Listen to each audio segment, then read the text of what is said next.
यो चाहिँ गाडी लिएर घना जङ्गलमा आयो साथीहरू, हेर्दैछ त्यहाँ चाहिँ फलाम टाइपको के रहेछ भन्ने कुरा जहाँ जस्तो पनि छ, खास अनुसन्धान लाउन सकिएन साथीहरू। तपाईँहरू कमेन्ट गर्नु होला। भित्र टर्च बालेर हेर्दैछ अनि त्यो चाहिँ फलाम पनि खैसै लागेर खत्तम भएको रहेछ। इन्जिटिभले नाप्दै रहेछ अनि त्यो सिसाहरू पनि फुटिसकेको रहेछ।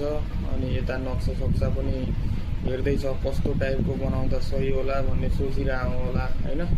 तर लास्टसम्म हेर्दै जाम कस्तो बनाउँछ। एउटा लग्जरी घर नै बनाउला जस्तो गइरहेछ हैन। लास्टसम्म हेर्दै जाउँ साथीहरू। टर्च पनि बब्बाल रहेछ नि फेरि। ल उसलाई चाहिँ सफा गर्न थाल्यो अनि त्यो चाहिँ कटिङ मेसिनले पुरा कटिङ गरेर पुरा साफ गर्यो हैन।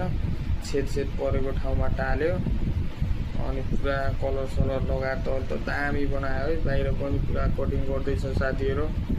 हेर्दै जाम कस्तो बनाउँछ, अन्तिममा थाहा हुन्छ। अनि पुरा स्क्रु पनि हान्यो अनि लेभल मेसिन पनि लगाएर पुरा तारहरू पनि लिएर आएर ल दामी बनायो हैन। धेरै चेन्ज गरिसक्यो। कसैलाई चाहिँ लाग्छ होला यो एआईले बनाएको, तर एआईले बनाएको जस्तो छैन है साथीहरू। यसको चाहिँ कस्तो घना जङ्गलमा एउटा लग्जरी घर बनाउँछ यसले।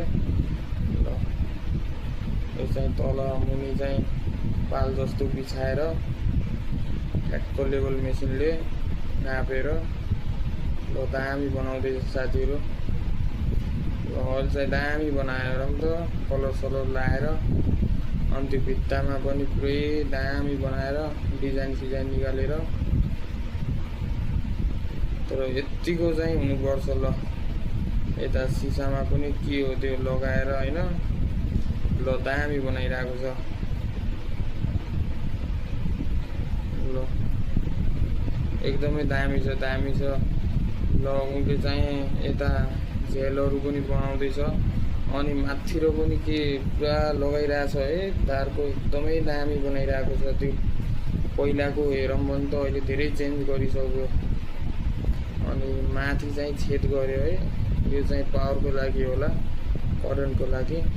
त्यो सोलरको पाताहरू लगायो, तारहरू फिटिङ गर्दैछ, लाइटहरू फिटिङ गर्दैछ। अनि त्यो बोर्डहरू, ह्यान्डवसहरू पुरा पानी पनि आउँदो रहेछ गाइज। अनि त्यो बक्सहरू लिएर आयो, खास के को लागि रहेछ, सायद आगो बाल्नको लागि होला यो चाहिँ जस्तो लागिरहेको छ मलाई। अनि बेड सेटहरू पनि चट्ट मिलाएर हैन, सोफाहरू पनि लिएर चट्ट मिलाएर आएको छ। मलाई त यस्तो अजिब लाग्यो त गाइज।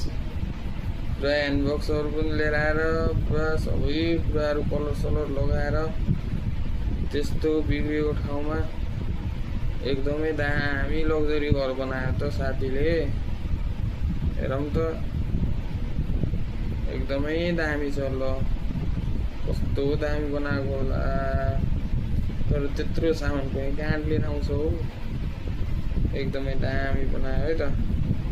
ल आगो बाल्ने पनि चट्ट बनाएर सिसा लाउने बनाइहाल्यो। ल उसले चाहिँ चिया हो कि तातो पानी तताएर मस्त कफी हो बनाएर ल दामी तरिकाले बनाएर रेस्ट गर्यो। चिया सिया खायो। भिडियो मन परेमा एक लाइक एक सब्सक्राइब गर्नु होला। हस् त यस्तो ब्लग अनि नेक्स्ट भिडियो पनि आउँछ यस्तै।